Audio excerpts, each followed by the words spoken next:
Oslo Adam dagamne harka dhaafi maal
Aye, ega waltajji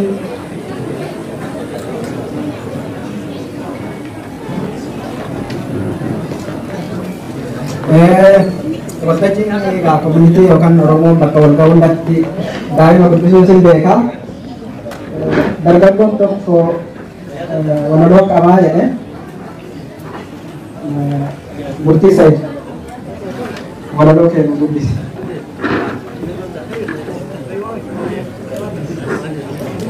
Dargagoo murtii Said isne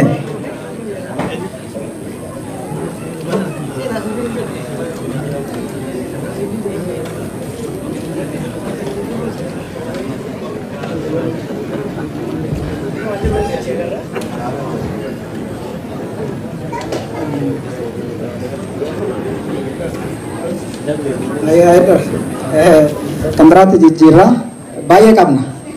Tokko bade kanaafuu Haydar baay'ee galatooma.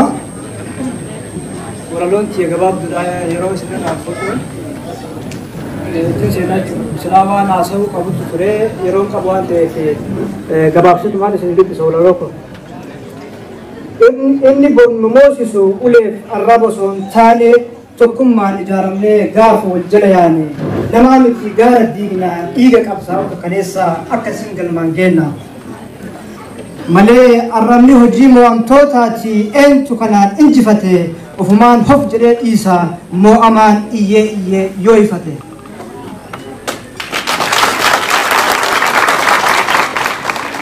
Dhugaa namaarra ejjatee isa foqoqee dabru sanyii isaarraa baree mirga namummaa sarbuu abboota isaarraa dhaale ijji isaa dhugaan argu tasumallee itti yaadu akka barri dhufee dabru.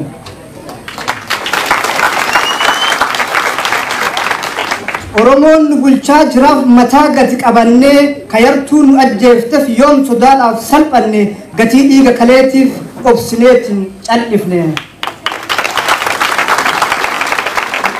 Oromoon ammataadha almee si beeksisaa waraanamaatiin jiraataa cokoof keessaa buqqisaa arrabsoof morkaa miti isatu nu ceesisa. Ammachuun sodaadhaaf miti kaayyoo keenyaaf malee garaa keenyaa hin baane ajjeechaan inni kalee. Jawaar tarsiimoo fi jannoo keeti inni gam nu ceesisu lallabdoota deebii kennuun ammasiin feesisu ejjennoo keetiin boonna tasa nu yellaasisu. Sabatu si duuban jira sabni guddaan gaanfa Afrikaa inni caafin isaa afaan qabachiise bineentii Ameerikaa. Leen obsee jiraataa caccabsee bineensa nyaatu jaldeessatu qochola akka waan leenca mo'atu leenci akka mootii ta'e jaldeessaf amma leen galle bineeyyiin mukaa kamuu goot akka leencaan dhalle.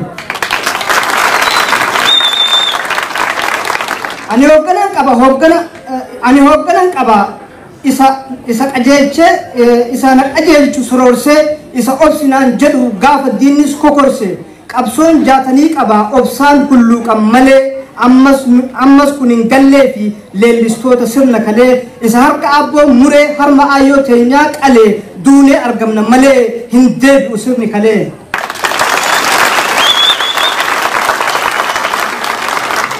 Akkuma nuyi kaleessa taraan gaheetiin iyyuu baratuu garagaltoodha isa kaaniif mirgee isa kaaniif gu'a tarsiimuudhaan masa kamuudha isa nuuf qaba bu'aa. Itti fufi deemsa kee iyya sarootatiin gaalli deemsa isaan dhiisu si waliin du'a malee Oromoon sirraan dheessu. Eenyuyyuu hin rakkifne daangaa itti dabarree manaanaaf bahi jennee nam tokkolleen dararree haquma keenyaaf duune dhiiga itti gabbarree dhugaa qabnaa ni moona abshir yaa qeerroof qarree.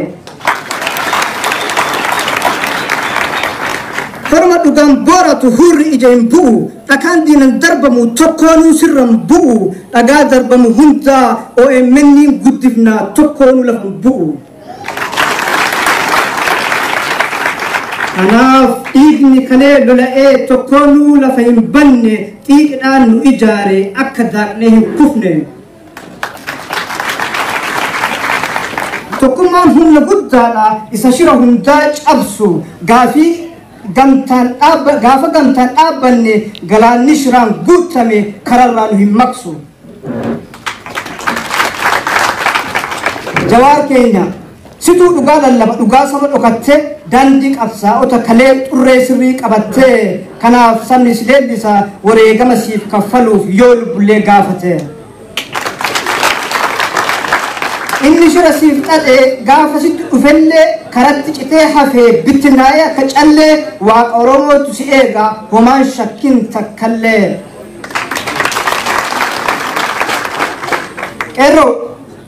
Qeerroon dargaggoo qofaa miti. Profeesaraaf injiinara inni kaanis doktora warra sammuu bishaatee taree addunyaa irra filannoo kanaan booda addunyaa geeddaruuf jirra galma kee ni qaqqabda abshir obsiyaa fira.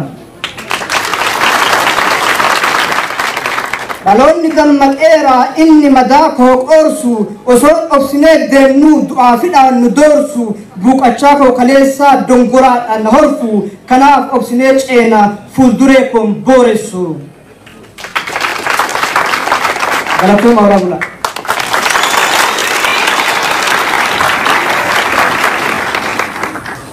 Dargaggoo Haydar baay'ee galatoomi walaloo kana fakkaatu dhaamsa baay'ee gadi sababa nu dabarsee hoogganaan qabaa yaa keessa deemee waa baay'ee jedhe dhuguma gootii darban kana keessatti hogganoota waranneerra hoogganaa baay'ee qabna. Inni tokko qeeroodha akka gurmuutti qeeroon hoogganaa sabaati maqaan adda addaa itti ga'ullee yeroo tokko nu aarsuumi maqaan gurmuu garuu gurmuu jedhama maaliif akka garu gurmuu kan isaatti yoo fudhanne qeerroon yoo barbaachisaa ta'e waan gaarii hojjechuu yoo waan ofii ittifachuus danda'e waliin ta'ee ittifachaa waan tureef waan ittifachaa jiruuf gurmuu yoo jedhamu aaruullee hin qabnu haa ta'uti hooggansa barootan darban kana horanne keessaa qeerroo maatamaan fakkaatu tura abdiin uummata kana ceesisuullee isaanumarra jira jechuudha.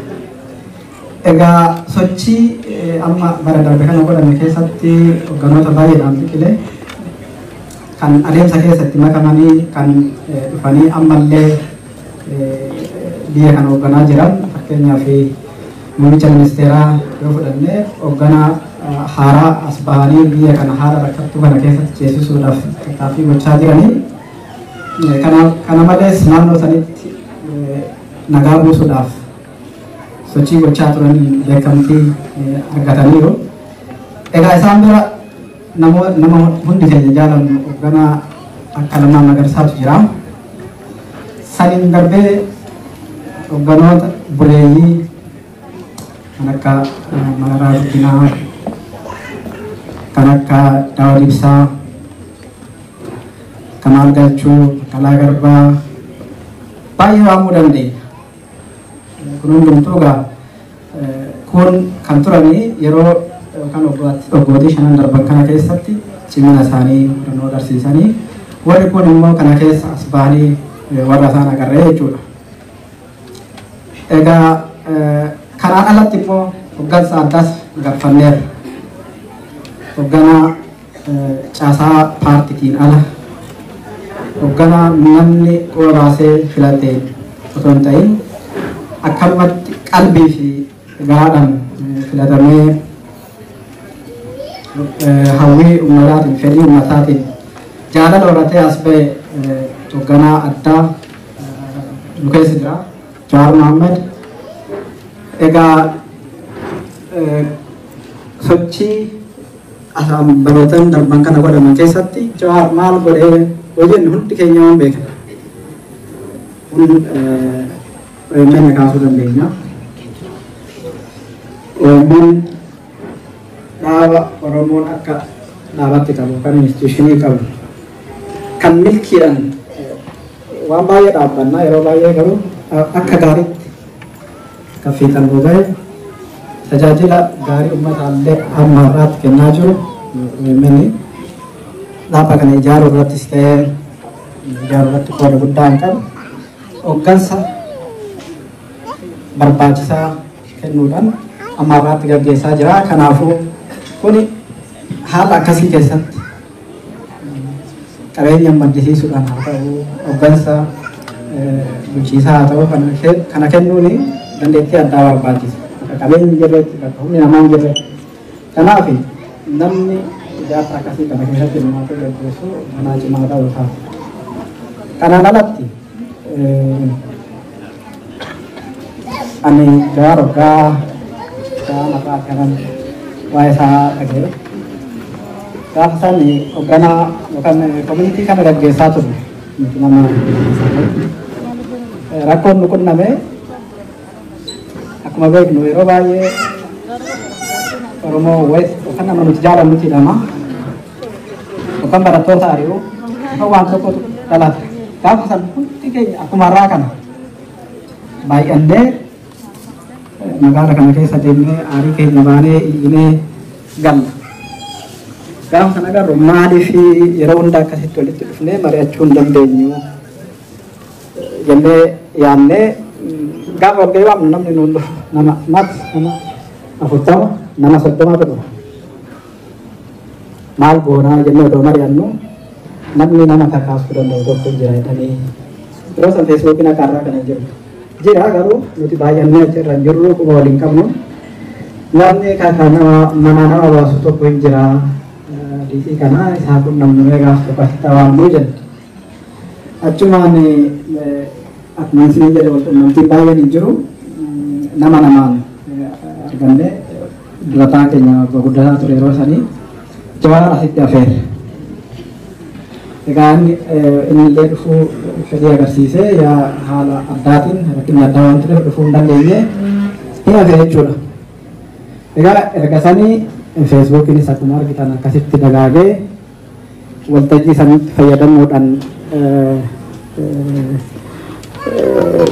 uummata dargaggoota kumaatamaan lakkaa'amu gaggeessee hirmaachisee wanna keessa dabarre san hundumaa waliin dabarree jechuudha. Egaa san keessatti fuula sochii sanii face of the movement jechuudha jedhama. Akkas ta'ee sarbi gochaa ture. Sanis gaggeessummaa olaanaadhaan raawwatee keessa darbeera jechuudha. Sobaare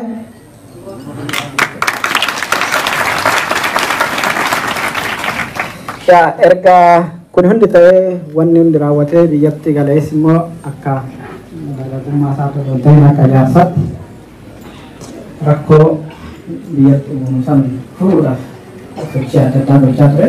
Kunis hoggansa addaa gaafata, cimina addaa gaafata, kanas dandeettii olaanaadhaan keessa darbeera. Egaa kanaan alatti wanni beeknu Jawaar miidiyaa biyya kana jiran at least itti beeknu inni irratti hin dhiyaatin hin jiru. Gaafa Oromoo First irraa kaasee jechuudha.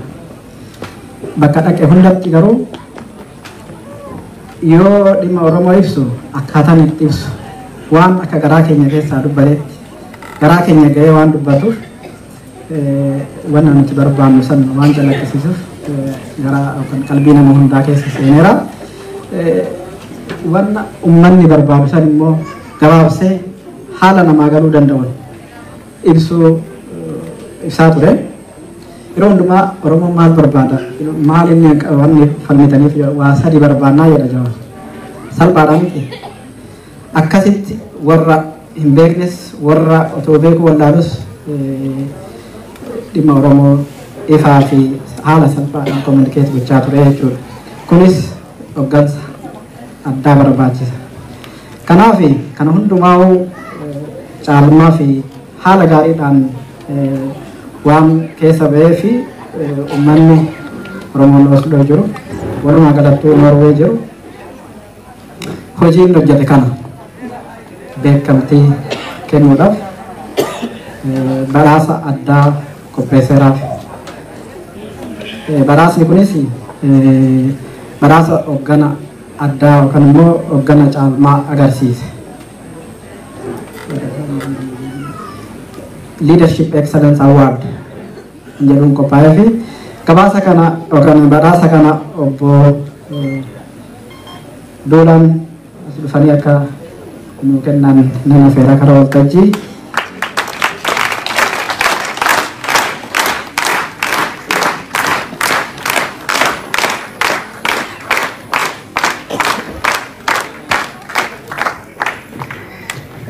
Obbo Jawaaris badhaasa uummanni Norwee kan uummanni Skandinaaviyaa walumaa galaan qopheesse kana dhuftee akka fudhattu karaa waltajjiitti si affeera.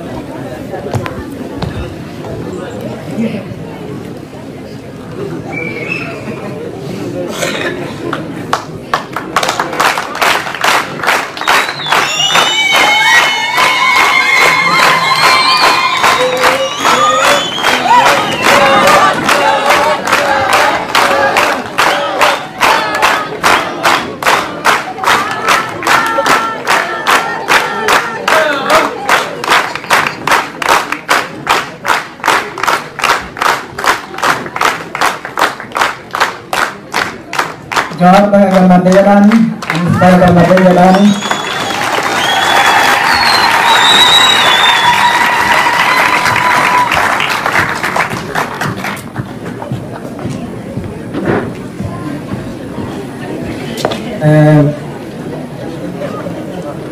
Egaa galatoo maqaa uummanni magaalaa kanaallee haala kanaan dhuftanii raawwiin raawwate kanaaf beekamtii kennuu keessanii fi egaa asumaan obbo Jawaar waan itti dhaga'ames dhaamsa qabatee dhufes akka nuu dabarsu karaa waltajjiitti affeeraa jechuudha.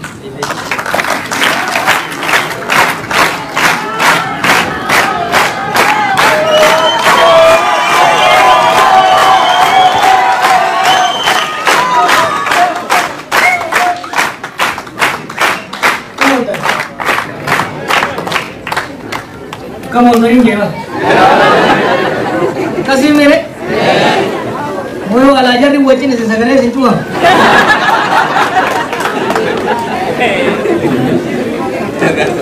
Perosoo namuma. Wari suudino. Biji bareedu gamani takka maal bargano. Sabaangari gubbaa ayyuut. Osloon dubbee gamiltoota wal fakkaatti. Yeroo hedduu sitti deddeebi'ee yeroo nas dhufu nama biyya biraa deemu osoo hin ta'in waanuma qeetti deebi'ee Oromoo biyya arguudhaa deemu na fakkaata. Oromoonis na jechuudha galatooma. Qophii bareedaa qopheessitanii hedduu galatooma. Warra Ameerikaatti hiriiraan ba'u isaan hambisuu keessan qofaaf garuu baay'ee mukadee jira.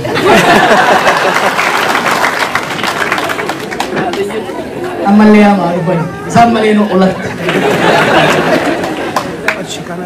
Hunda caalaa Rabbiin kanaan nu gahee ija nagayaatti akka wal agarru dandeessisee galanni haa ga'u. Itti aansuun ilmaan Oromoo kanneen cabbii kana keessa sagalee kanaa waliin jiru dubbala sibii. Kabbana kana keessa nama biyya sagalee kanaa waliin. Dinnichaan keessan kanaa waliin sagalee namaan kennu fuulduraa taa'i. Eega jettee itti siitii coomaa miti kana rakkate sagalee rakkatte.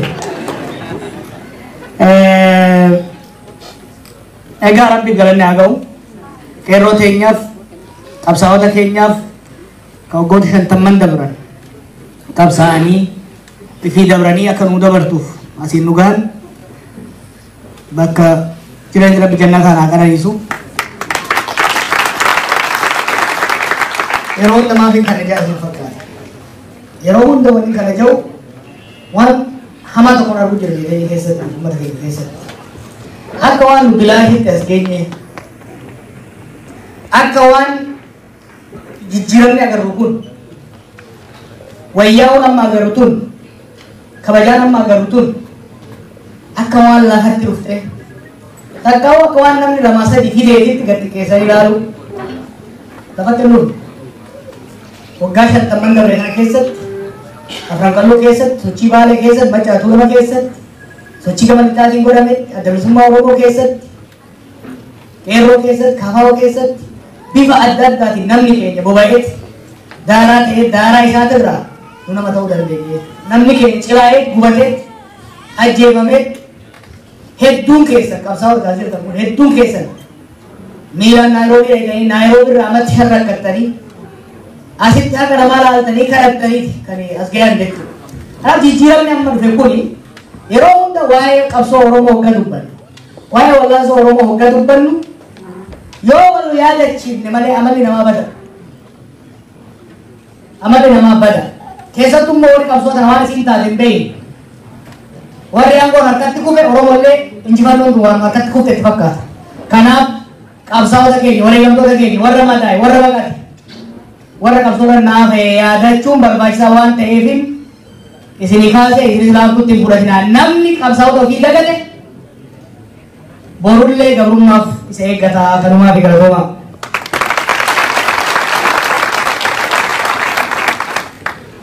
Baay'een deeme haasa'ii hedduu waan ilaalumeef qabxii akka lama si yaadachiifnee booda mariitti deeme.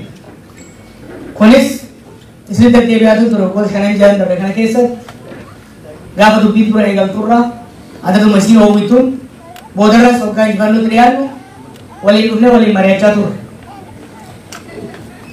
Hedduun keessan immoo biyya dhuftanii biyyatti waliin agarree qorsoos wajjin nyaanne kafaarsinuu sarkaarsinee kaamannuu samannee ture.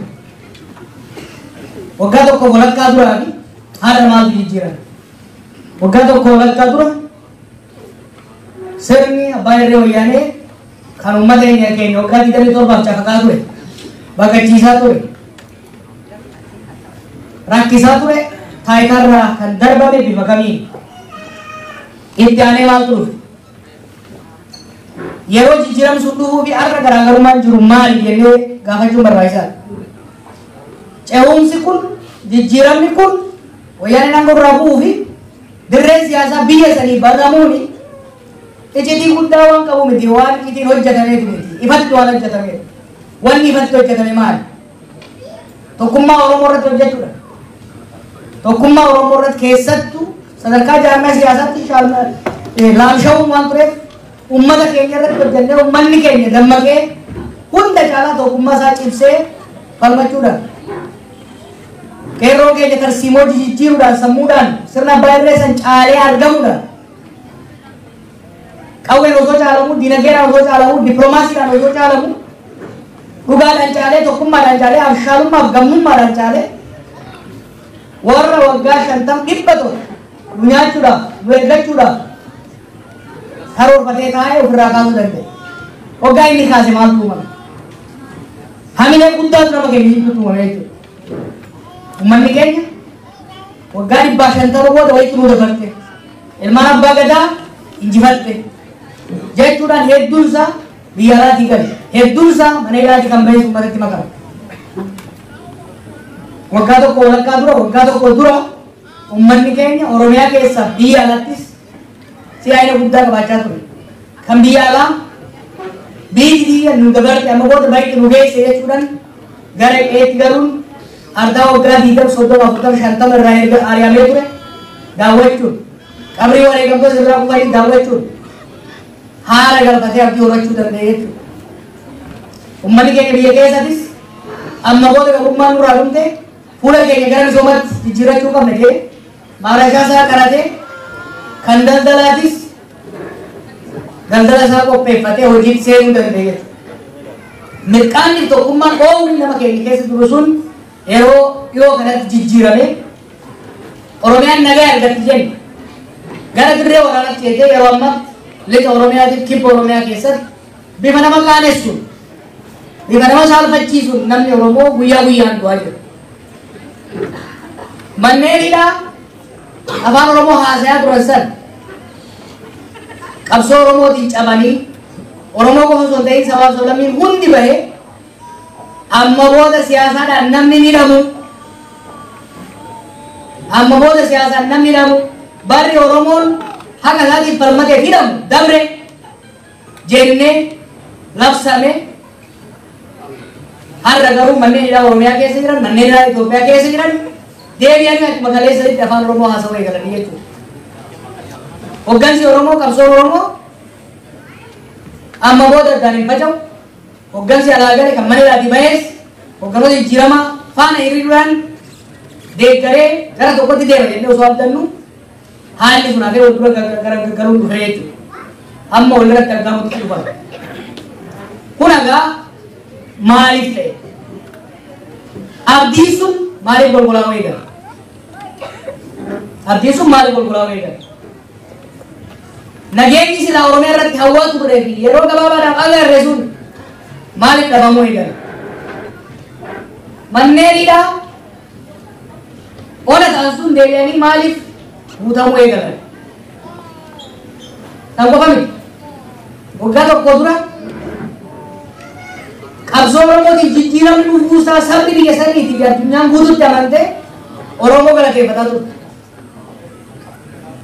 Oromoodhaaf kabajaan kennamaa ture. Warri yeroo dheeraadhaan nu arrabsaa ture kabiraa dhiisiti. Warri wal falmaa cimaadhaan ofirraa buufne illee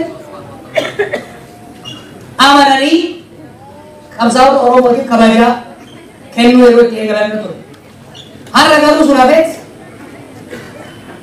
qabsoo Oromoo waakkachuun hafee bira dabramee Oromoo tuffatanii maqaa Oromoo lagatanii maqaa fokkuu bara dheeraaf ittiin arrabsamaa turreen Washington DC qofatti miti beekaa. Finfinnee qofatti miti. Adaamaaf dirree dhawaa keessatti nu arrabsuun eegalan. Waa'ee maaliif dhaqeerroonni gaafachuu danda'u? Hiikkaan isaa tokkuma. Sababni isaa ifa. Karaarraa maayillee jechuudha. Karaa jijjiirama kanatti nu fide. Tarsiimoo jijjiirama kanatti ittiin deemne. Ejjennoo jijjiirama kana ittiin finne. Ejjennoo dhiira ittiin injifanne. Ejjennoo saba keessatti tokkummaa ittiin finne. Hojii orma biratti ittiin kabajamne san dhiibnee karaarraa maayile. Akkamitti karaarraa maayile? Siyaasaan ce'umsaa siyaasaa nama tokkooti miti. Ce'umsi kun akka bakka ga'u injifannoon kun akka iditu.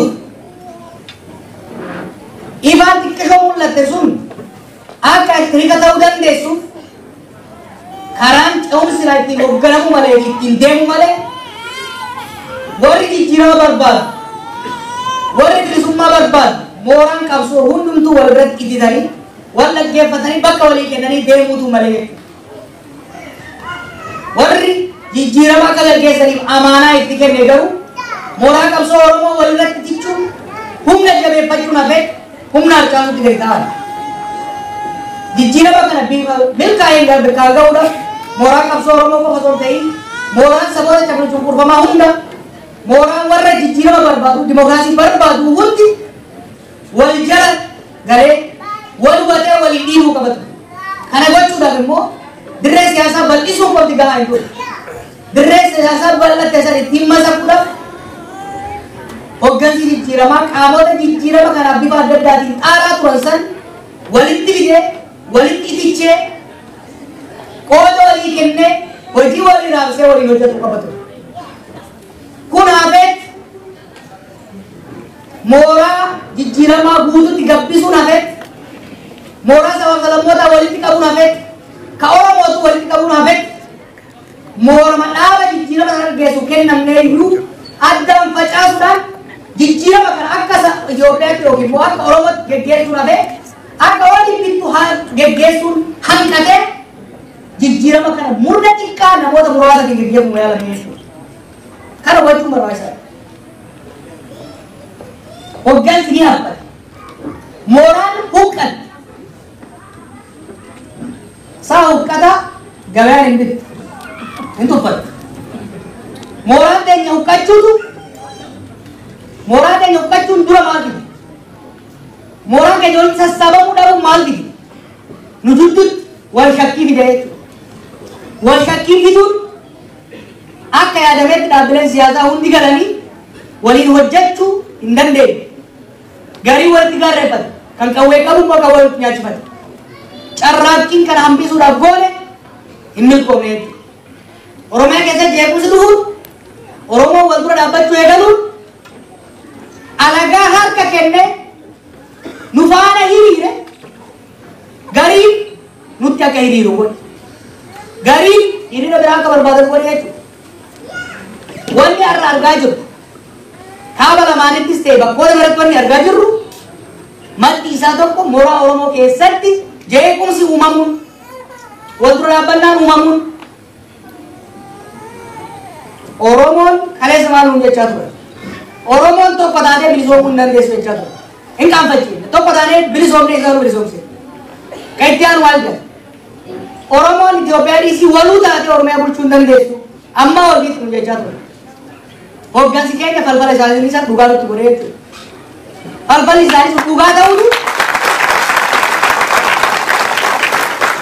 yeroo dhaabbileen walitti bu'uu eegalan diinni gara tokkoof gara kaan goree akka dha'utti seenee jechuudha. Walitti osoo gara gallee jirru mooraan haphachaa deemuunis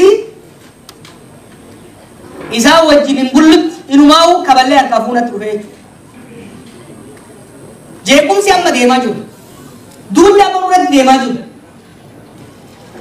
Kamiraa dabree Oromiyaa keessatti shirri ajjeechaa geggeeffamaa jiru maddi isaa tuuffi. Tuuffii kana immoo nuti ofitti fidee. Mooraa qabsoo Oromoo hafifne wal dhaggeeffachuu waliin deemuun hafee humna xiqqaa qabu walirra deemuun hawwatame siree irratti wali baafne. Siree irratti kabajaan buluu dhiisee siree jalatti nama dhiitu eegalutu rakkoo uumuu eegalee jechuudha. Kanaaf kaayyoon kumaatamni itti wareegame sun akka bakka gahu mooraan qabsoo Oromoo deebitee fiduun hooggansi Oromoo deebi'ee mataa walitti qabachuun uummanni Oromoo akka kaleessatti tokko ta'ee socho'uun barbaachisaadha. Kana gochuudhaaf ammoo teenyee moggaadhaa laaluun gahaa miti jennee murteessine. Teenyee kana godhaa kanan balleessinaa kana sirreessaa jechuun tuffi bide hoggana keenya jidduutti. Kanaaf tarii gorsinee bakkaan gahu yoo dadhabne lollee qajeelchuu yoo dadhabne hojjannee agarsiisuu qabna jennee kaanee jechuu deebinee akka kaleessatti.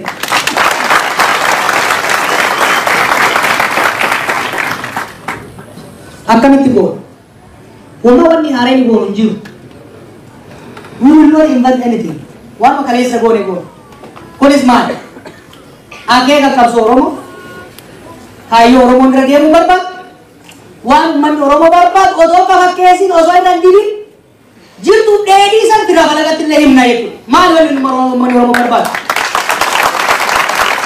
uummanni Oromoo ka barbaadu kaleessa saadda duraa kaasee hanga galeetitti qeeroo ganama elemoo qilxuuf jaarraan jaaratin irraa hanga har'aatitti mormii waaqoo guutuufaa gaggeessan irraa hanga ammatti ejjennoo baaroo faan calaqqisiisan irraa hanga qeeroo har'aatitti kaayoon qabsoo Oromoo hin jijjiiran Oromoon kan barbaadu maal biyya rabbi isaa kenne irratti biyya akaakilee isaa dhaale irratti abbaa biyyaa ta'uudha mirga abbaa biyyaa goonfachuudha mirga abbaa biyyaa goonfachuu jechuun maal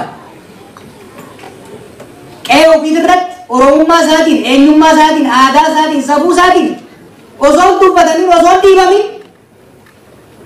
ittiin boonee guddifatee jiraatu tokko kalammaffaa lafa rabbi isaa kenne irratti akaakilee isaatiin dhaale irratti albuuda lafa keessa biyyee dachii gubbaatiif qilleensa isaati irratti bishaan irra yaa'u irratti ormi isaa maa ofii kajeeloo osoo hin ta'in ofii qatee irboobsisoo ormaaf galchuu osoo hin ta'in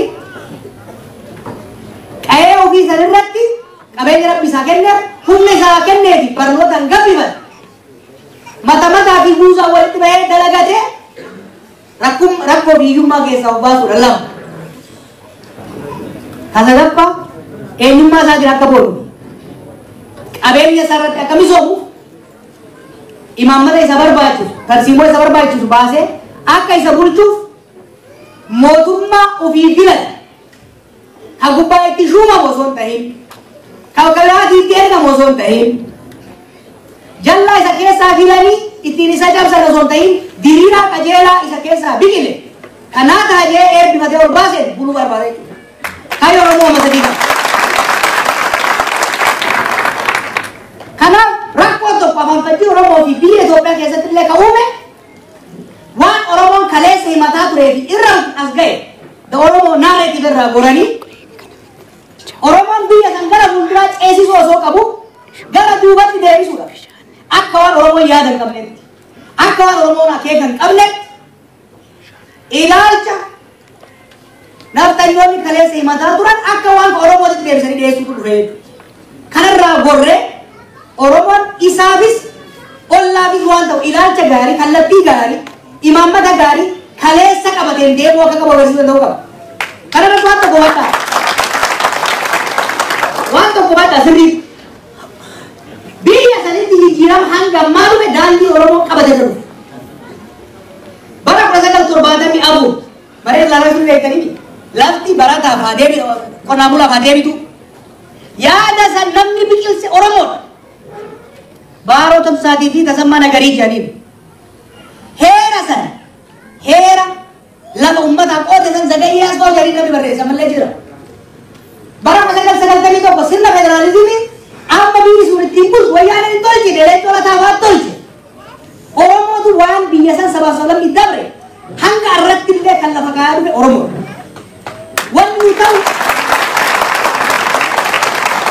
wanni Oromoof ta'u biyya saniif waan ta'u wanni Oromoof ta'u saba naannoo saniitiif waan ta'u wanni Oromoof ta'u cunqurfamtoota hundaan waan ta'u yaanni 74 nuti finne lafa qonnaan bulaan deebisu yaanni 91 dhufe sabaaf sablammoonni yoo xiqqaates qeebiit irratti akka ofiin of bulchan dandeessise har'allee yoo kataatu taate yaanni Oromoon qabu maal gaafilee sadensa ofiin boonu ofiin of bulchu qabeenya ofiin irratti abbaa ta'uu san dimokiraateessanii sirna dimokiraasiitiin gara fuulduratti ce'uu malee of duuba deebi'uu miti tokko wanni godhuu qabnu filannoo kana keessatti wanni godhuu qabnu ejjennoo Oromoo kun mamii malee osoo walitti hin makin osoo beekeessin namni usoo hin jiru naannoo sanii namni usoo hin jiru dhugaa walittis ormattis himne filannootti seene tokko kana lammaffaa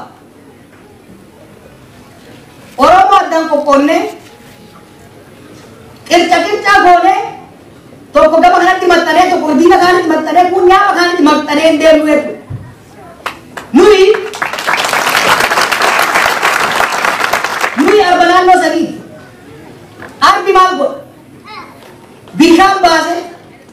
fiigeet bineeyyii jiran hundaaf qobaasa jechuudha. Nuyi jirma naannoo sanii qodaa naannoo sanii gaaddisa waa hundaati jechuudha. Garuu dura wal taanee deemna jechuudha. Filannoo kanatti hoggaa seennu akka waan Oromoon yaada mataa ofii hin qabne humna ofii hin qabne saba sabboona dammaqa arjaa kana qabaanne kun wayyaanatti kun narranyatti maxxannee hin deemnu jechuudha.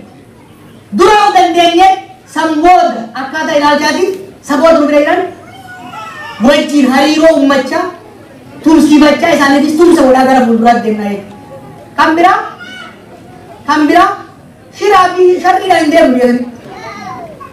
Ibaan irratti ejjennoo keenya lama kaayannee tarsiimoo sirrii qoranne tokkummaa Oromoo duuba hiriirsine filannootti seennaa jechuudha. Filannoo kanarratti immoo tokkummaadhaan yoo deemne ni injifanna. Yoo injifanne immoo wali shakkii nurraa qabu abdiin irratti horatee jiru. Wali tuffii nurraa qabu likkii ofii argee ofii fuun karaa qabataa jechuudha. Kanaan deemna jechuudha. Kanaaf warra Osoo, warra Noorwee, warra Suudiin wanni ani isin jechuu barbaadu haalli amma qabsoon keessa jirtu, haalli amma adeemsi keessa jirtu akkuma namuu qabutti haala shakkisiisaa keessa jirtu. Yeroo dubbii wal keessa makamee dhiiroo bilisummaan bara dabre agarre sun manaa bakka dhugaa sadarkaa jennu keessa jennee jirra jechuudha. Wal shakkuunii fi walirratti abdachuu dhabuun orma waggaa 50 dura ofirraa buufne akka haareetti akka nu qaalimatanii abdii horaa fi jira jechuudha. Kanneen waggaa 2 dura ofirraa buufne ammallee haareetti akka abdatan godhaa jira jechuudha. Kana nayyamne.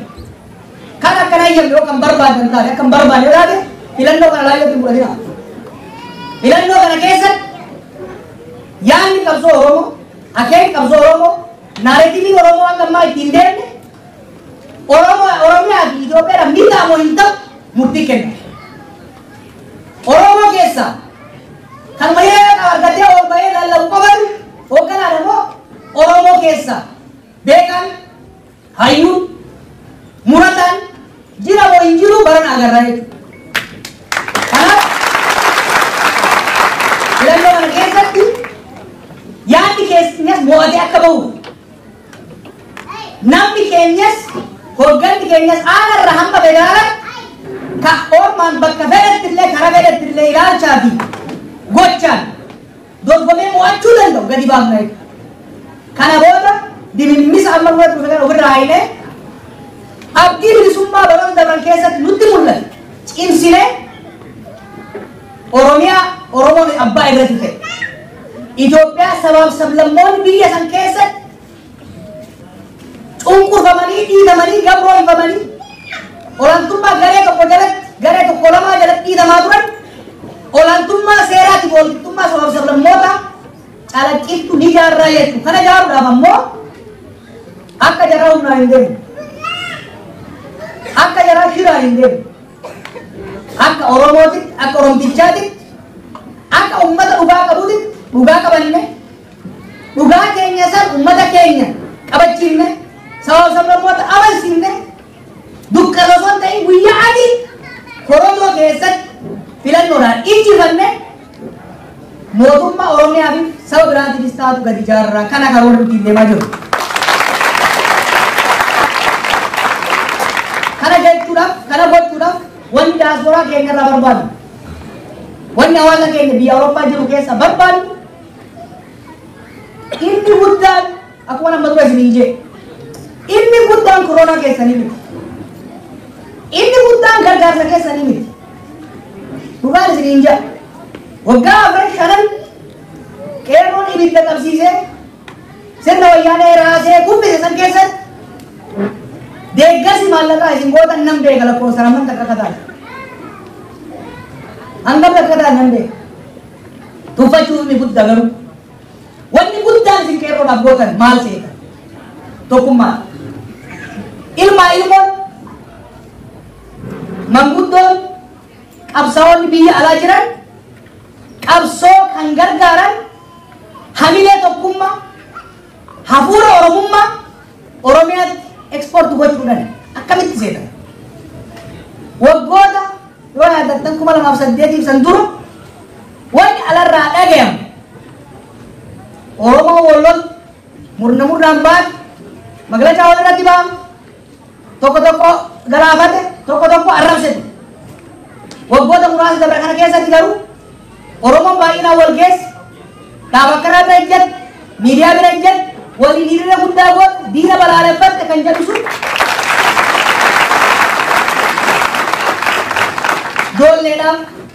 ijoolleedhaaf hamilee guddate qeeroodhaaf hamilee guddate hamilee isin hamilee kennaaf hamilee nuu kenna hamilee nuu kennan guddaan tokkummaa keessan jechuudha tokkummaan keessan warra siyaasaa haa taatu warra biraa ka amantiin isin qoqqootuu barbaadu ka murnatti isin caracharuu barbaadu ka gosaaf naannoo isin qoqqootuu barbaadu sun diina keessanii beeka sun diina keessanii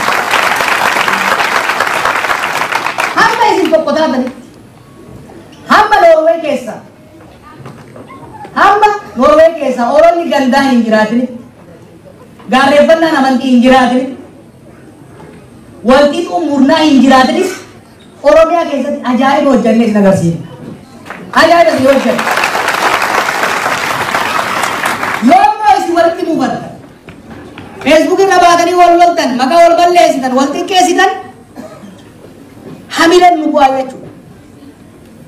Uummata keenya Oromiyaa jiru dhaggeeffachuu dhiifnetti gurra keenya isin dhaggeeffachuudha yeroo ofirraa qisaasnaa jechuudha. Kanaaf wanni guddaan isintti dhaamu wanni guddaan nuu gootan wanni guddaan isin kadhadhu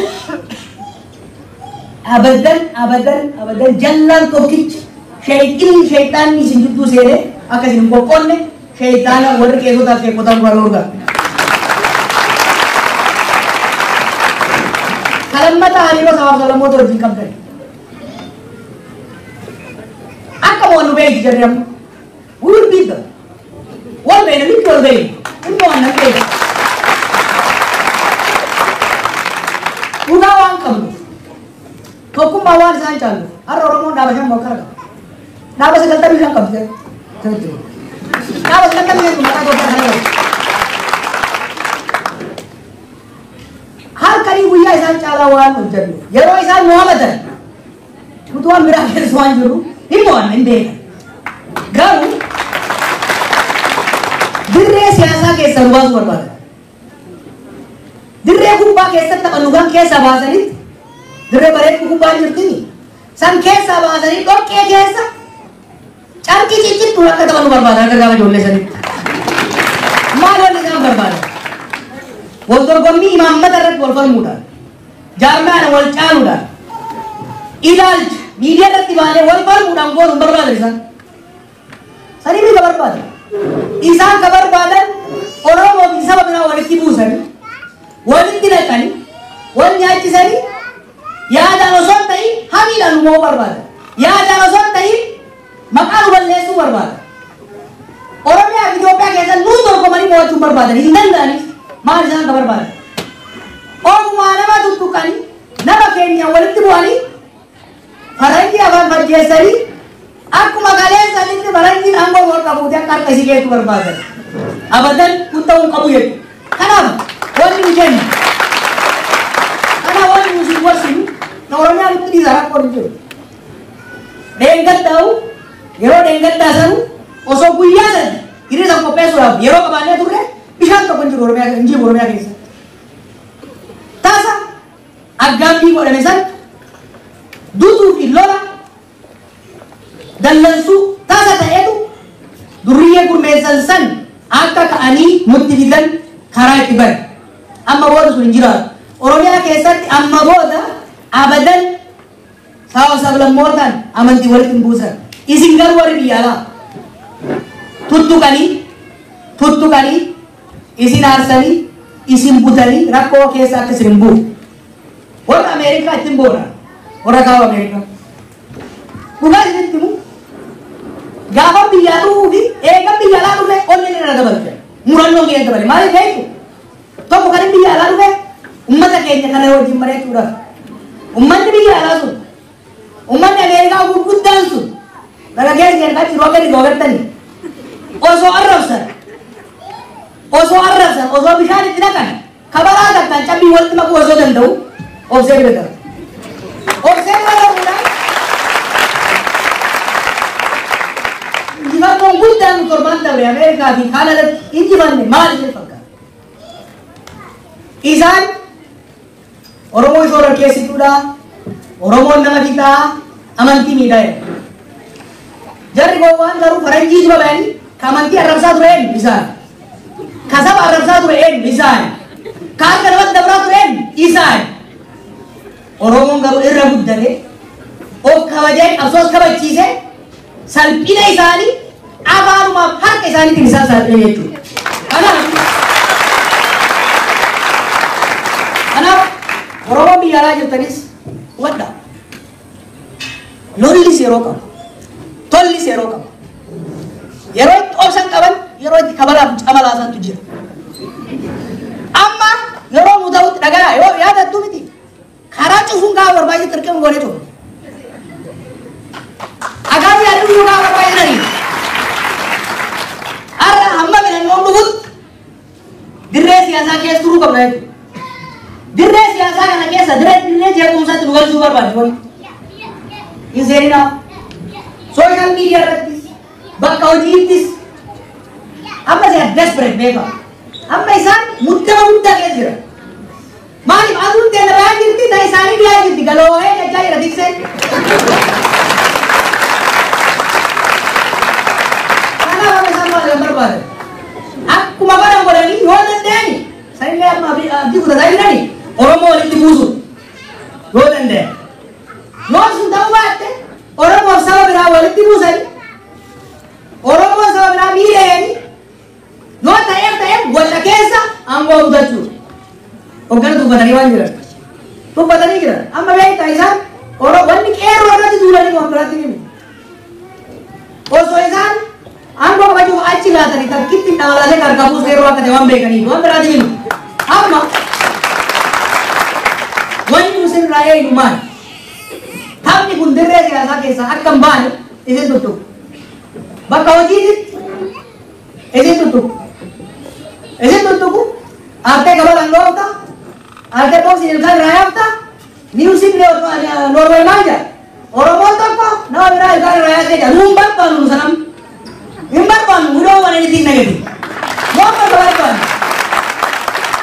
Waan bakka barbaannu. Gaazexaa kawan hantuun maqaa akkasiin kaasuus hin barbaadu. Hojii biraayis guyyaa tokko akka hin barbaadu. Shakkaltanii akka nu gargaartan barbaadu. Kanaafuu amma isin tuttuqanii wayitti akka isin galchine. Dirree siyaasaa keessa turre tarsiimoo qabnuun tokkummaa qabnuun naamusa wanni biyya saniitti warra abbaa irree ta'uu barbaadus qaaleessanii. Warra deebi'ee waa qaaleessanii qulqulsuudhaaf hawwii qabu saafachiisaa jiru tokkummaa Oromooti naamusa qeerrooti tarsiimoo caalaa isaanii. Kanaaf isin warri biyya alaa arraba janaagara arraba deemsina. Salphina isaanii wajjin sabatina. Tuttuqaa isaaniitiif deebii hin kennina. Deebii isin kennuu qabdan ummata dimokiraatawaa akka taate. Ummata sirna gadaa keessaa dhufee dimokiraasii waan wayi keessatti guddate ta'uu danda'u qabdan. Kan itti agarsiisu qabda. Wanti maal keenya hin jiru waggaa 40 Ameerikaa jiraatanii afaan Oromootiin Yerusaalem gaggeessaa turan. Agartanii waggaa 30 Ameerikaa keessa lammii ta'anii turanii mirgaaf dirquma lammummaa wallaalanii nama arrabsaa mirga abbootii qabeenyaa sarbaa turan. Nuti akkas ta'uu hin qabnu. Ilmaan abbaa gadaa ta'uun afaan qofaan ta'uu qabu. Gochaa mul'achuu danda'u qaba. Lammii Noorwee ta'uu as jiraachuu qofaan osoo hin ta'in sirna isaanii fudhatanii lammii gaarii ta'anii mirkaneessuudhaan danda'uu qaba. Kanaaf wanni dheeressee ani isinitti himu. Tabiyyaa buqqee irraa baafna hin shakkina. Sirriitti itti hojjenna tabiyyaa. Tabiyya alaa isin qaawwatti hin banina. Tokkummaa keessan cimsa. Sabaaf sablammoota wal kabaja. Hamma dandeessan immoo dhaabbilee keessan, hoogganoota keessan, hamileenis, maallaqaanis, yaadaanis bira dhaabadha. Warri dandeessan immoo kotta nu wajjin oolmee waliin geenyee tullaa waliin taanee waliin hojjennee wal dhaggeeffannee ammallee akka kaleessatti injifannaa nagaan na dura galtooma.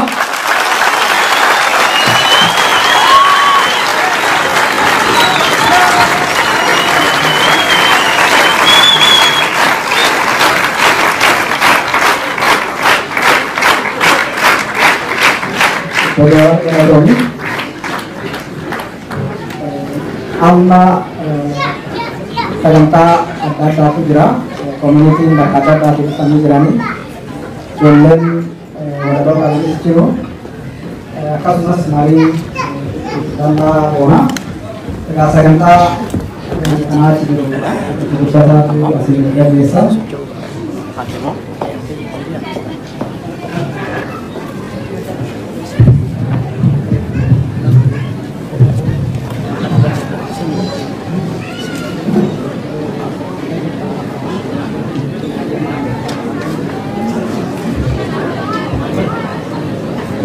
Tole akkam jirtan? Baay'ee nama toltanii baay'ee horre tokkummaa Oromoos kan deebi'ee adda addisiisaa kuni baay'ee gammadnee qophii kanatti qophiin kun bifa kanaan akka milkaa'u dhugumatti gaheen tokkoon tokkoo nama jirtanii guddaa baay'ee galatoomaa jenna. Sagantaa keenya akka itti aanu wal dura duubaanii isini maalleenna duraan dursee wachi dhaqqabini Jawaar Muhammad yerootti Oromoon hin jiru jedhamaa turetti yeroo Oromoon waan danda'u jedhamaa turetti jirraa dandeenya jedhee lafa duwwaa irraa ka'ee Oromoon gurmeessee urga mootummaan TPLF aangoo biyya keenya qabate waggaa 22 haga bitan namni tokko audiovisual televizyinii qabaanna jedhee hin eegjanne waaqni ammoo isa nu kennee isa kanatu qabsoo Oromoo finiinsee bakka kanaan ga'e badhaasni isaa kadhaa kun Jawaarin jabeessuuf bakka kennuu fi qofa oduu hin taane namoota biroo hin jirtan bakka jedhame irraa hin danda'amu bakka jedhame itti jedhamee tirame irraa ka'anii akka dandaniif akka jiran namoonni akka hojjetan namoota biraatiif illee fakkeenya ta'a. Kanaaf baga gammaddee jedhaanii hawaasni keenya waan kanatti fufuu qaban mallee waggaa waggaan. Asumaan keessumoota lamaan tokko bakka kennuuf hin barbaachisaa. Muhammad Abdoosh Ameerikaa irraa Tamasgen Bariisos akkasuma Ameerikaa irraa obboleessi keenya Jawaarii wajjin jedhanii mee ilkaa uummata Oromoo nagaa gaafadha ijoollee.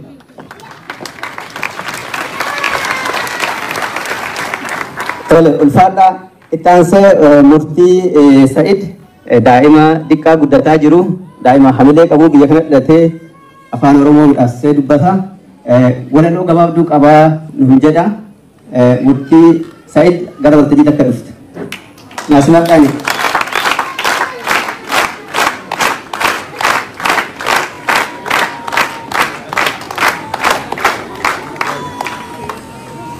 Akkam jirtan? Obbo Jawaar baga nagaan dhufte.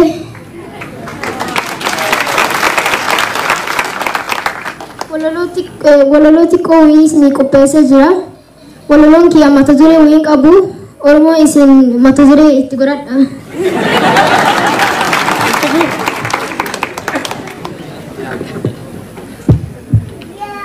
Akka waan Oromoon hin qabne seenaa haqaa. Ashabbaadi jettanii nutti moggaastan maqaa. Sanduuqa jibbaa keessaa dhagaa nutti guurtanii baroota meeqaxamaaf dhiiga kenne tuuttanii. Seenarraan dhagaye hamminummaa jara. Aanolee calanqootti harkaa nurraa mura. Qabenna abbootii kenna dimshaasha gurgura. Mimmaan kalessaa osoo nurraan qoodin. Gumaa nama kenna gumaan osoo hin bayin. Ekeraa qabattanii ekeraan of tuultanii. Guggubanne waddamne warqee ta'aa as kenne.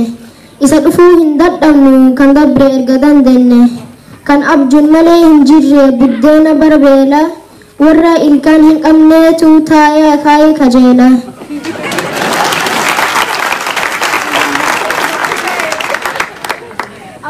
Abjuudhaan jedhanii dhugaa sanbata. Sirni bittaa kaleessa sun hin deebi'u lammata. Wal'aansoo hin dhaabatina yaaddoo fi sodaa faana. Jabaadha jajjabaadha kana keessas ni baana. Maal goonu jedhaati bakkuma jirtanitti. Mee wal mari'adha halkaniif guyyatti. Sabni fi lafti Oromoo utuu addunyaa fuga'u. halkani guyyaa bonnaa gaddi manaa nuu hin ba'u. Coopni dhiiga dhaloota akkola latti yaa'ee cincoofnee gubanneerraa mar'umman nu madaa'e. Sababa warra jalloota sababa warra abdii hin qabne yaaddoodhaan affeelamna nagaa fi tasgabbii dhabne.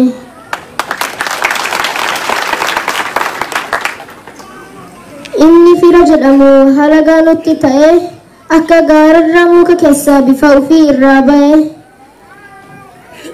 Kaabbaan sabboonummaa kan isin uffattanii biizinasiin siyaasaa kan isin daldaltanii karaa fagoo hin deemu maaliif ifaajjanii? Kaasi qumaara kee jedhe wallisaani. Kaasi qumaara kee jedhe wallisaani. Galatooma.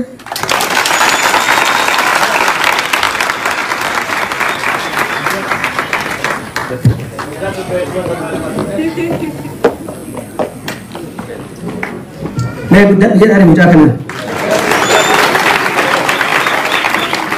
Guddisee namatti tola. Walaloo ergaa qabdu nu dabarsee itti aansuun hawaasnan Oromoo bakka garaagaraa jiran Norwee keessaa dhaamsa qabnaa jedhanii karaa fagoo irraa dhufan keessaa kibba Rogaland bakka bu'ee kaasitti nu argamu Hasan Kadir Wado dhaamsa hawaasa keessanii daqiiqaa 2-3 keessaa kan nu dabarsattu si affeerasitti.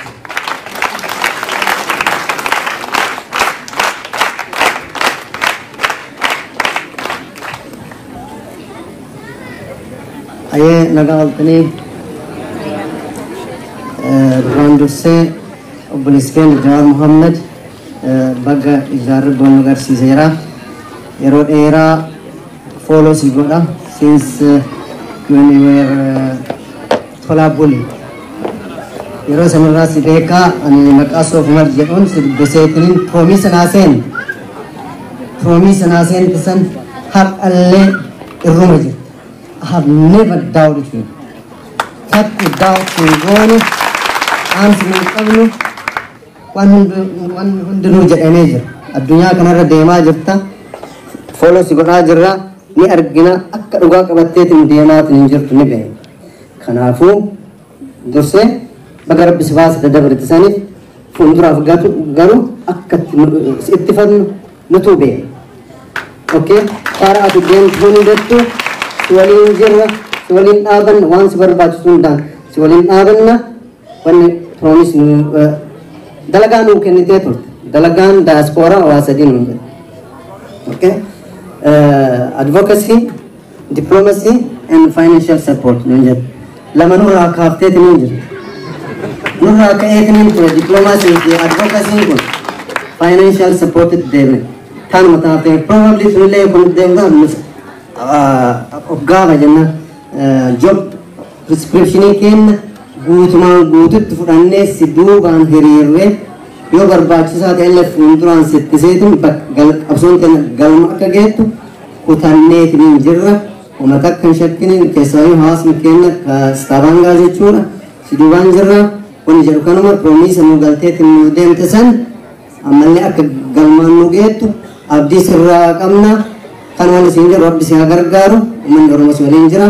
Jabaadhu galatoomii. Galatooma hundi keessanii.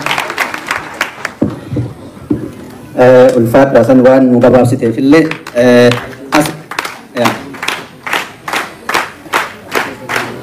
asuma dhaamsa tokko qabna.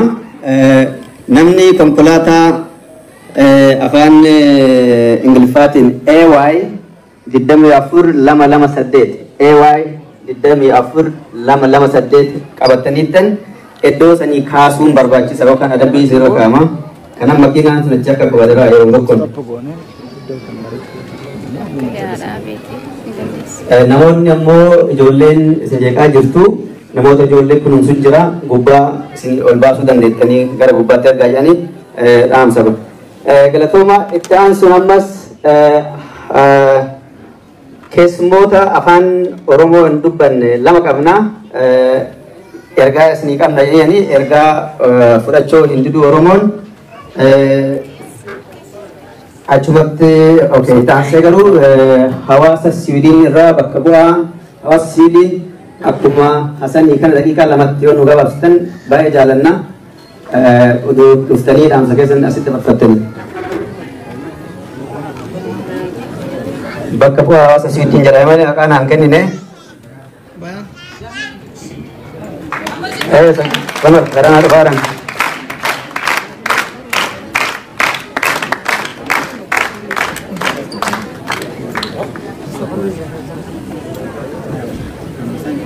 Assalamualaikum warahmatullahi wabarakatuh.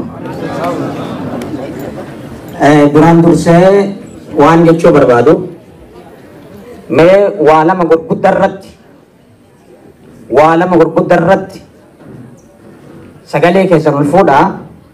Alhamdulillahi rabbil alamin jedha. Alhamdulillahi rabbil alamin.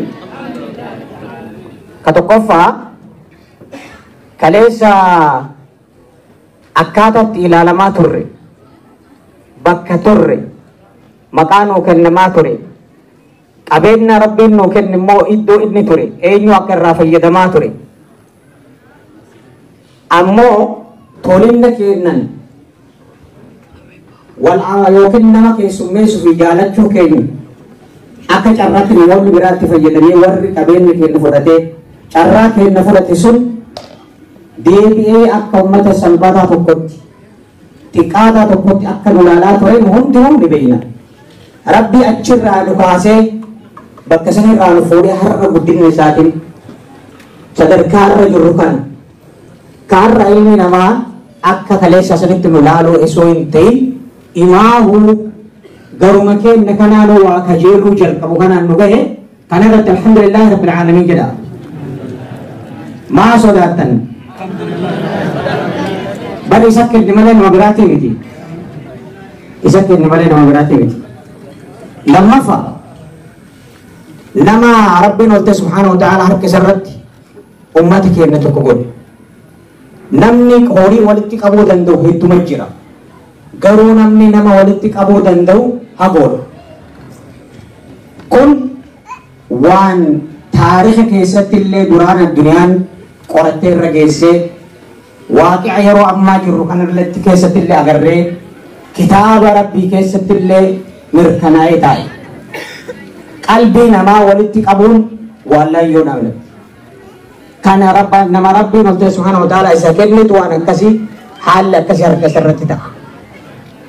Nama rabbiin olte subhaanahu wa ta'ala harka isarratti ummata keenya walitti qabee harka isarratti ummata keenya gammaysee harka isarratti ummata kana akka inni haqa isaa barbaaddatu godhe kanuu harkaa galaafachuuf kanuu baase kanuu baraare alhamdulillahi rabbil alamin jedha. Egas obboleessi keenya Jawaariin ilma keenya Jawaariin baga rabbiin si baase baga jiraatte ammallee umrii dheeradhu ija si laalte qalbii sitti yaadde hunda isii rabbiin haa laamshessu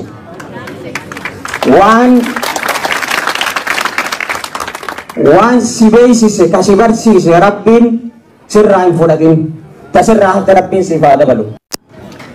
Ummata kee kana akka ati godhuu barbaaddu ol isaa ta'e rabbiin si haa argisiisu. Eegas ani dhaamsa gaggabaabaa isinii qaba namoota biralleef jechuudha. Gaggabaabaadha. Dhaamsi tokkoffaa isin akka ummata Oromootti Oromoo hunda ilaallata. Tokkoffaa rabbii olte qabadha. Namni rabbii olte qabate bakkuma takkatti illee hin gatamu. Rabbii olte hin dagatina. Isatti adda bandamina. Kun dhaamsa tokkoffaati. Dhaamsi lammaffaa wal qabadha. Namni wal qabate ka gurmuu waliif ta'e ka hirkoo waliif ta'e bakka takkitti illee hin salphatu. Kan sadaffaa haqa keessan qabadha. Haqa rabbiin isinii kenne biyya teessan haa taatu, qabeenya keessan haa taatu, carraa keessan haa taatu, abbaa biyyummaa haa taatu qabadha. Warri taarikaa akka barreessetti uummanni Oromoo kun jedhan silaa Ifriiqii makanaa uwwisata hoogganuu qaba. Garuu rakkoon uummanni Oromoo qabu rakkoo sadii jedhan.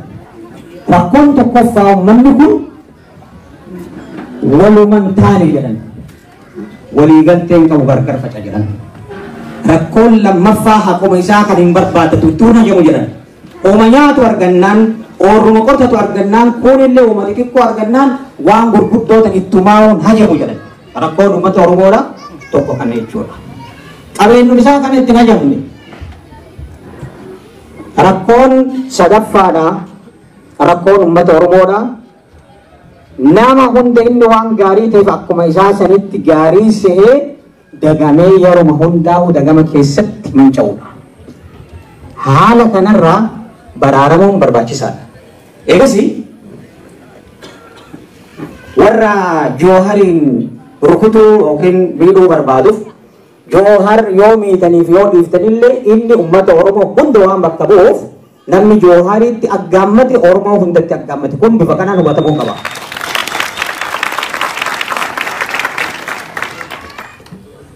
Lammaffaa isin uummanni Oromoodha yoo abbaan Oromoo ka duraa Oromoo xabboo ka amma ilmi isaa Booranaa fi Barentoo san ta'e har'a abbaan lammaffaa ka siyaasaa Joohari bifa kanaan beeknee nama kana guddifachuun ammallee dirqama nurra jiru jechuudha. Eegasi dhaamsi an qabu warra keenya ka biyya bulchaa jiran Abiyyi Ahmed irraa jalqabee ra'iisa muummicha ministeeraa jechuudha.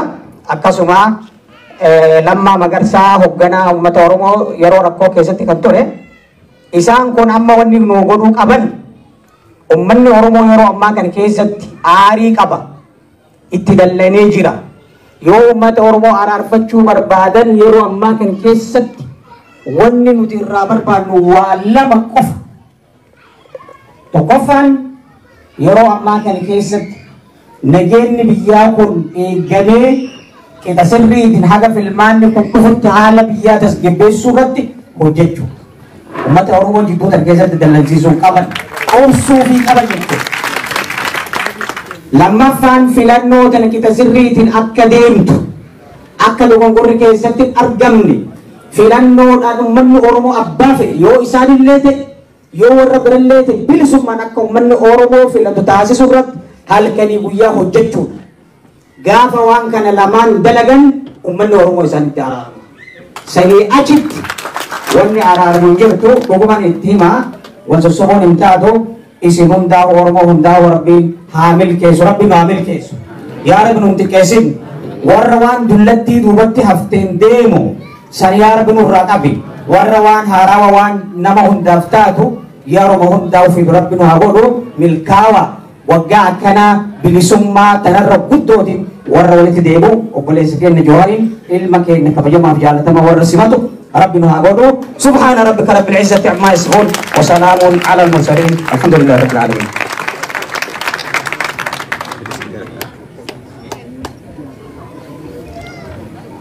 Ulfaadha gorsa bareedaa nuu kennanii asumaan dhaamsa namoota biraatiif akka gareetti kennaa jira akka hawaasaatti kennaa jirra bakka goon hawaasaa daqiiqaa lamatti yoo nu gabaabsitan nu cufaa wal ga'a jechuudha. Sa'aatiin hin fiidde waan taateef dhaabuu hin dandeenyu kanaaf ergaa keessan gabaabsaa jechuu barbaada. Haga ammaatti namoota dhuunfaatti booda dhufaa akka hawaasaatti carraa kennaa jirra waan ta'eef nu obsaasin jechuu barbaadna. Namoonni dhuunfaallee daqiiqaa tokkoof walakkaas ni kenna jechuu akkasitti hubadha. Itti aansuuni akkuma dura dubbadhe hawaasonni sabaaf sablammoota Itoophiyaa keessa itti gaafatamaan hawaasa Tigraay biyya Noorwee jidduu keenya jira. As ba'ee dhaamsa gabaabduu daqiiqaa lamatti Jawaariif qabaa uummata Oromootiif qabaa nuun jedhee jira. Daawit can do come from Tigray foreigning in Norway.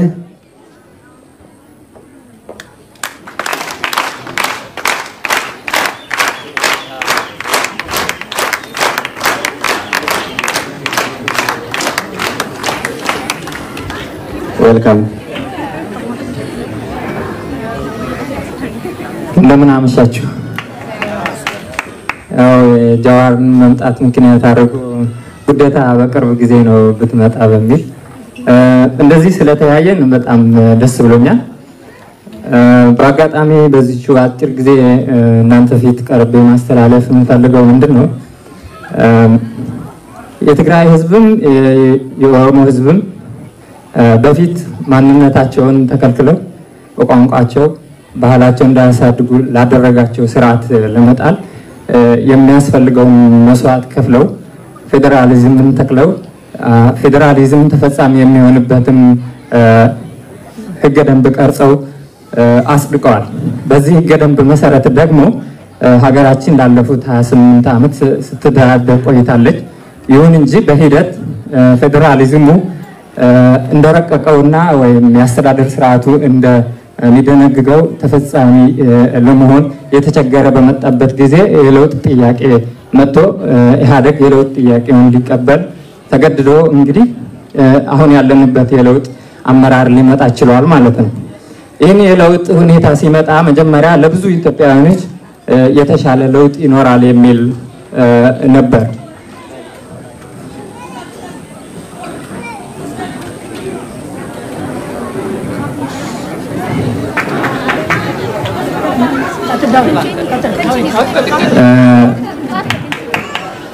ይሁን እንጂ በሂደት የመጣው የለውጥ ኃይልም የፌደራሊዝምን ምስል የተከናነበ እንጂ ፌደራሊዝምን አብዛኛው ጭቁን ህዝብ ይጠብቀው እንደነበረ ይበልጥ ተፈጻሚ የሚያደርግ ሆኖ አልተገኘም ማለት ነው።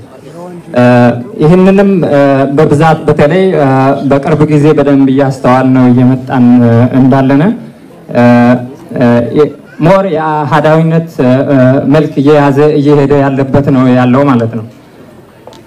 ይህም አንድም የኢትዮጵያ ብሔር ብሔረሰቦች በፈቃደኝነት እንዲሰጡት የሚያደርግ በቅርብ ጊዜ መጥቶ ያለው የውህደት ሂደት ነው ያለው።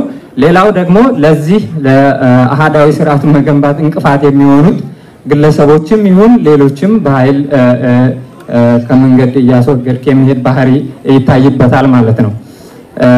በዚህ በውህደት ረቂቁ ካያችሁ ያንዳንዱ ኢትዮጵያዊ በግል ነው አባል የሚሆነው የሚለው። ሌላውን ደግሞ የክልል መንግስታት ያሉት አሁን ስልጣናቸው ለማዕከላዊ መንግስት ወይም ለሴንትራል ጋቨርንመንት ያስረክባሉ ይላል። እነዚህን ሁለቱን እንኳን ብታዩ ብሔር ብሔረሰቦች የተከበረው የኦሮሚያ ህዝብም የትግራይ ህዝብም ትናንት ክቡር መስዋዕት ከፍለው ያመጡት ራስ በራስ ለማስተዳደር የሚያስችላቸውን የመንግስት ተቋማትን የመገንባት ሂደት የሚገታ አካሄድ ነው ማለት ነው። ይህንን በቅርንጫፍ መስሪያ ቤት ሊያስተዳድር ረቂቅ ያወጣው የብልጽግና የሚለው ፓርቲ ማለት ነው እንደ አንድ ኢትዮጵያዊ ግለሰቦች ተወዳድረው መልሰው የፓርቲው ሎክ ሆነው ነው እንግዲህ በየክልሉ ሊመጡ የሆኑት ማለት ነው። ስለዚህ ህዝብ በራሱ መርጦ የራሱን አስተዳደር አይደለም እየመረጠ ያለው። ይበልጥ ትናንት ለተደረገው ትግል የተከፈለው መስዋዕት ዋጋው እንዲሁ እያጣ ነው ያለው ማለት ነው። በሌላው ደግሞ ይህንን ሊቃወም የሚችሉ ሰዎች ግማሾቹ እስር ቤት ላይ ናቸው፣ ግማሾቹም እየተወገዱ ነው። አንዳንዶቹም የዚህን አደጋ ተጋርጦባቸው ነበር። ያው ጃዋር እዚህ ስላለ የዚህ አደጋ ሰለባ ሊሆን የነበረ እንደሆነ እናንተ ራሳችሁ ታውቃላችሁ ማለት ነው። ስለዚህ በዚህ አጋጣሚ ልለው የፈለኩት ምንድነው የኦሮሞ ህዝብም የትግራይ ህዝብም በጋራ ትናንት የከበረ መስዋዕት ከፍለው ለተከሉት ፌደራሊዝም አሁንም በጋራ ሆኖ ተታግለው እንዲቀጥል የማድረግ የሰማዕታቱ አደራ ግዴታ አለባቸው። ስለዚህ በጋራ መታገል የግድ ይለናል ማለት ነው። ሌላው በኢትዮጵያ በብሔር ብሔረሰቦች አብረን የምንኖርበት አንዱ ቀጭኑ ኮኔክሽናችን ህገ መንግስታችን ነው። በአሁኑ ሰዓት ህገ መንግስታችን በተለያየ መልኩ እየተሸራረፈ ያለበት ሁኔታ ነው ያለው ማለት ነው። ስለዚህ ለሁለቱም እነዚህ ፌደራሊዝምን አጽንተው ህዝቦች ተከባብረው እንዲሄዱ አስተዳደር እንዲተከል በመርህ ደረጃ ተማምነው የሚታገሉ ህዝቦች ይሄንን ህገ ደንብ ቀይ መስመር ሆኖ ነው ሊያገለግል የሚገባው ማለት ነው። በማንኛውም ሁኔታ የዚህን ህገ መንግስቱን መተላለፍ አጥብቀን በጋራ ልንቃወም ነው የሚገባው። ዞሮ ዞሮ አንዳችን ላይ የሚደርሰው ይሄንን ጥሶ የሚደርሰው ችግር መልሶ አንዳችን ላይ የሚመጣበት ሁኔታ በተደጋጋሚ እያየን ስላለን ማለት ነው። ስለዚህ የሚቀጥለውን ሂደት የምርጫ ጊዜም እንዲሆን ፕረስ እያደረግን ትግሉን አብረን ማንነታችን ተጠብቆ የራሳችን የምናስተዳድርባቸው የመንግስት ተቋማቶችን መገንባት የምንችልበት መብቶቻችንን በራሳችን ትግል አረጋግጠን ልንሄድበት የምንችል የጋራ የትብብር ትግል እንዲኖረን ነው በዚህ አጋጣሚ እናንተን የምማጸነው። እንግዲህ የምችላት ኦሮምኛ ገልቶ ማነች። አመሰግናለሁ።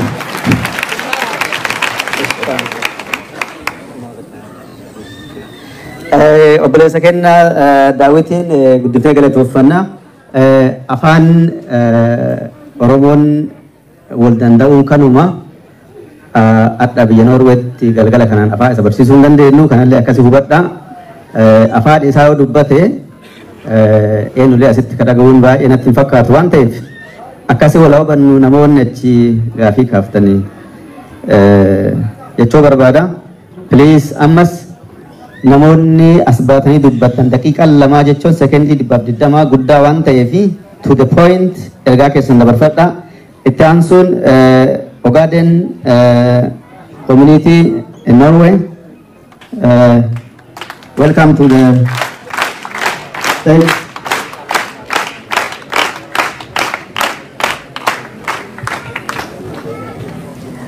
Assalamu alaikum.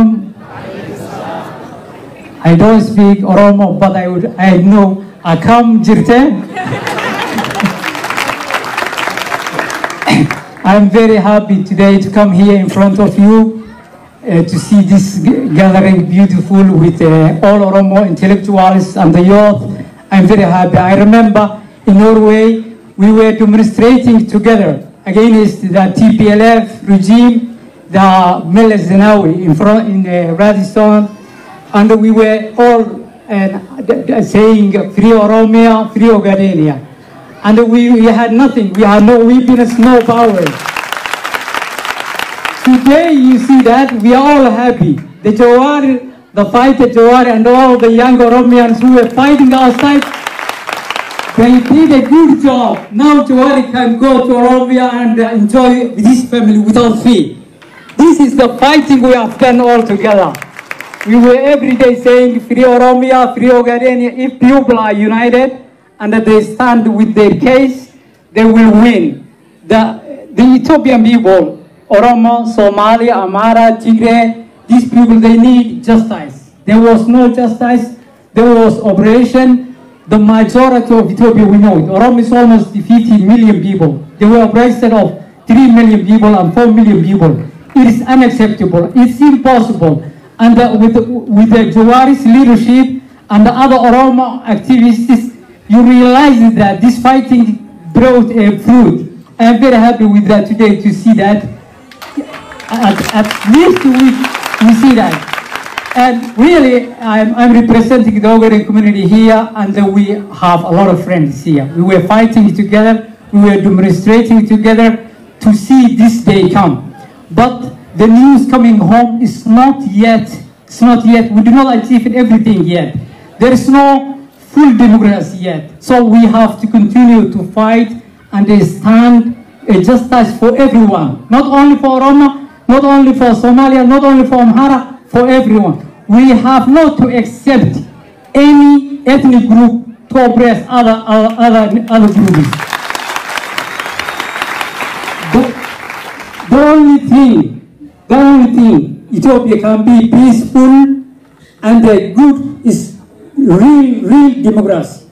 Every people and every ethnic group must be respected, and there must be a genuine democracy. I see that there is some news coming in a new book saying Medemer or trying again. They are trying again to act the same old game we have seen it.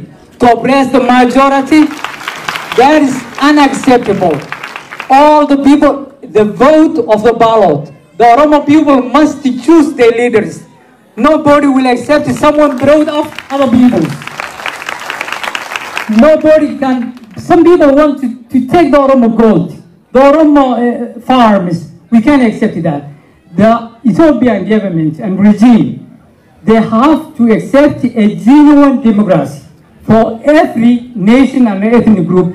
And the Somali community here in Norway, we are going to work with the Oromo, with the Afar, with the Amara, a united democratic Ethiopia for the good of that people. It's unacceptable that old days of oppression to be accepted again. And Jawar, we are very happy you are here today, and we are very glad to meet you, and I hope you would be the Prime Minister of Ethiopia.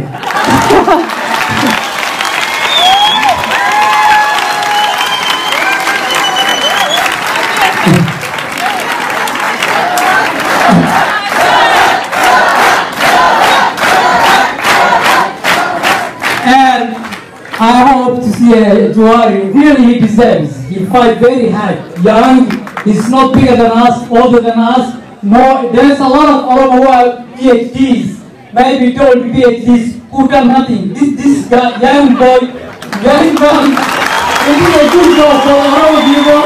Not all Oromo, but for all Ethiopian nations and people. I'm very proud of that. And now we have to continue a genuine and peaceful Ethiopia. There was a fighting between Somalis and Oromo. This is unfortunate. This is idiotism. The Somalis and Oromos can find a solution that they can live each other peacefully. They are brothers. I have relatives, Oromo relatives, who are living in Nazareth, who are Christians. They are not even the Muslim Oromos. So the relationship we have is so close, and we mustn't accept you will kill each other. And with like they are living all the 100 years ago. Thank you very much for giving me this time. Thank you.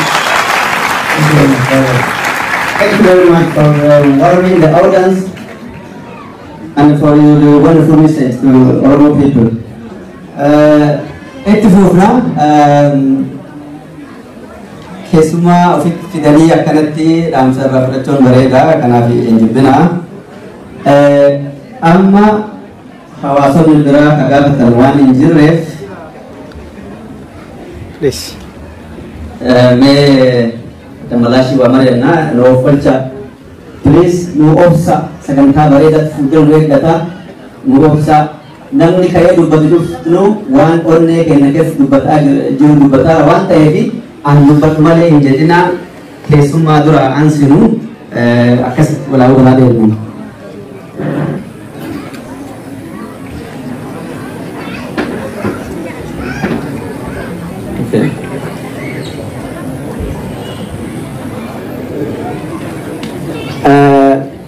Asuma dhaamsa tokko asii naadachiisee Damallaash galatoomii waan daqiiqaa kana irratti wallaluuf deemna yoo an achi akkana deeme dhaabi jechuudha dubbiin maaliif maayikii irratti qabuun bareedaa miti kanaaf walaa kabajinu akkas please ergaa bareedaa dabarfatattanii ammoo gaggabaabsa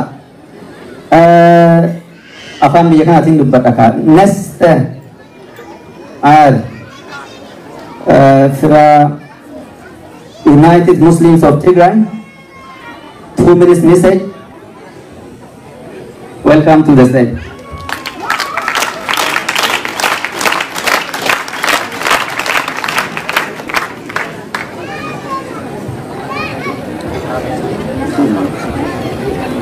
بسم الله الرحمن الرحيم وأحييكم بتحية الإسلام وتحية الإسلام السلام فالسلام عليكم ورحمة الله وبركاته. My name is Yasin Ahmed. I am coming from Sweden, member of the United Muslim of Tigray, also member a lot of organization network for the Horn of Africa. I am very glad here to meet Mr. Jawhar Mohammed. You are not the hero of the Oromo people. You are hero of the Ethiopian people. So you inspire us to fight, to struggle for peace, justice, and equality.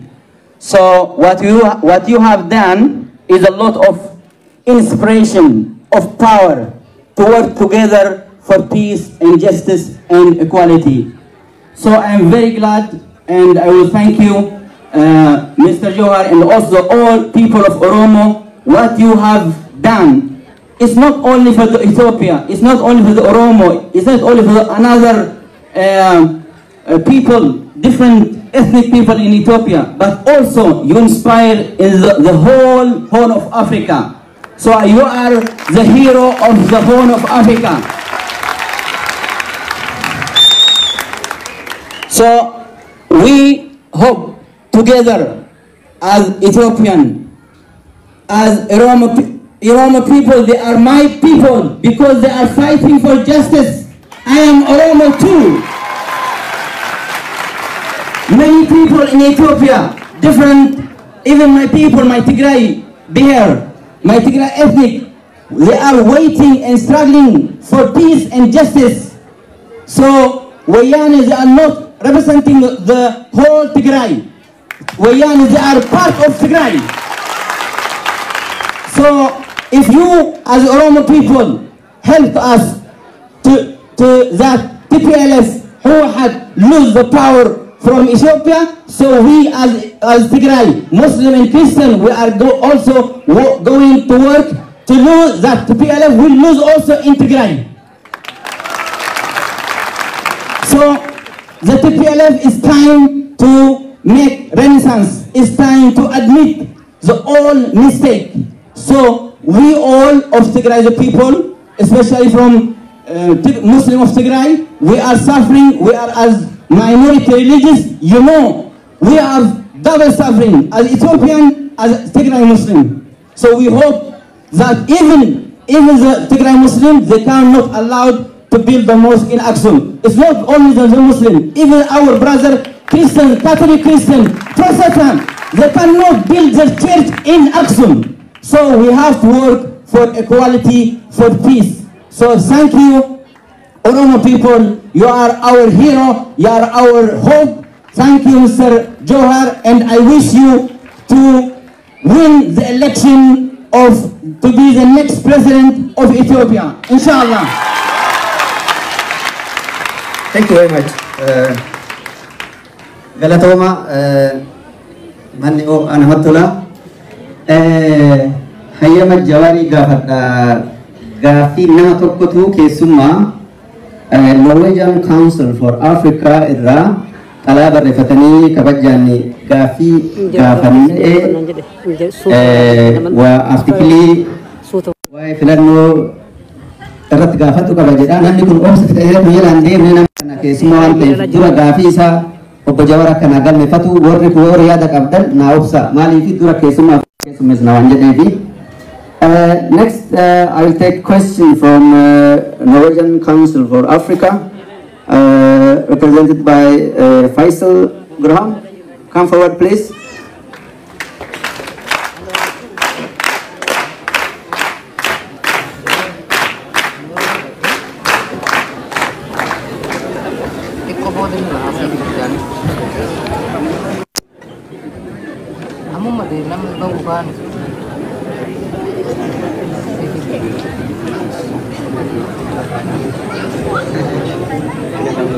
Welcome, Chifta. Ask all the word I know in Afan Oromo. My asking because I want to ask Obo Jawar Muhammad a question about the situation in Ethiopia, the IDP crisis. As we know, the IDP crisis has been a huge crisis in Ethiopia, and in 2018 it went to the top list in the world. So as Jawar, as a potential Prime Minister of Ethiopia, how will you handle the IDP crisis, especially in Hararghe region, between Somali community and Oromo community? Thank you very much for making the question very precise and short. You didn't put the answer right now, but you have to wait. Thank you. Gaafii isaa qabatee akka ittiin dhagamne waan barbaadee fi warra jalqaban gaafatanii walgahii kana hirmaachuu fi kanaaf gaafii isaa naa qabadha akkasitti akka isaa ta'uuf godhi itti aansuun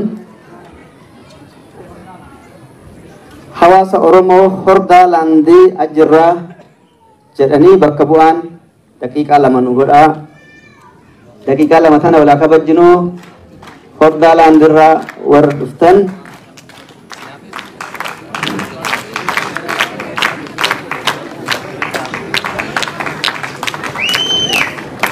qeerroon dhufe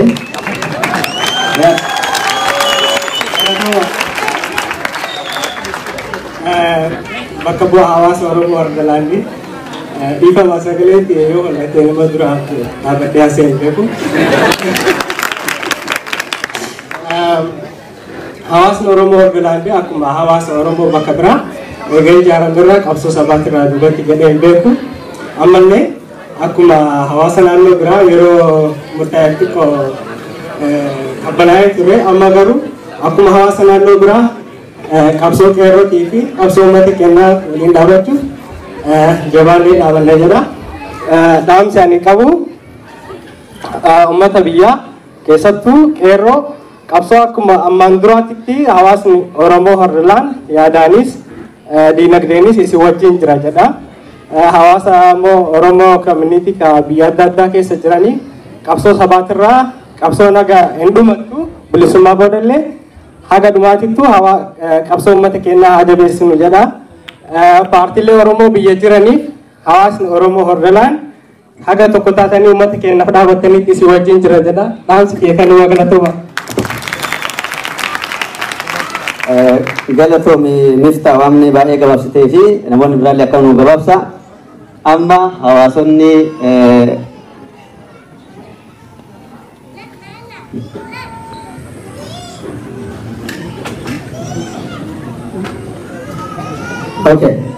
itti aansuun gara gaafiif deebiitti mana keessa carraa oduun kenniin dura keessummaa tokko nu jidduu jira qabsaa'aa Yahyaa Bashiir gara waltajjii qabseera.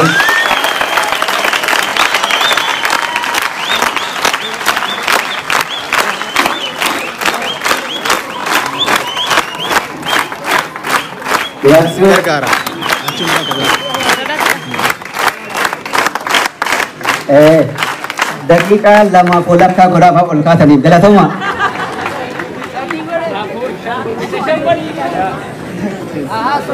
Hedduu galatoomaa ani sirriitti dubbachuudhaaf illee yaadeen dhufne yeroo bakka kana dhufu anaaf seena qabeessa dhufaatiin kun maaliif jennaan Jawaar Mohaammed wajjin yoo xiqqaate waggaa 10 guutuu onlaayinii irratti waliin haasofnaa waan baay'ee waliin hojjenneerra.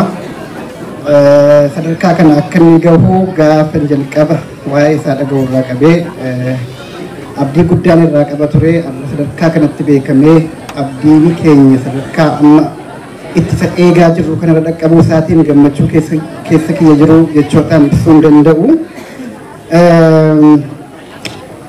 Rakkoo dhiyoo kana ta'e sanarraayis baga rabbiin isa baase kana gaa walumaanuu jenneerraa anis irra deebi'uun barbaada.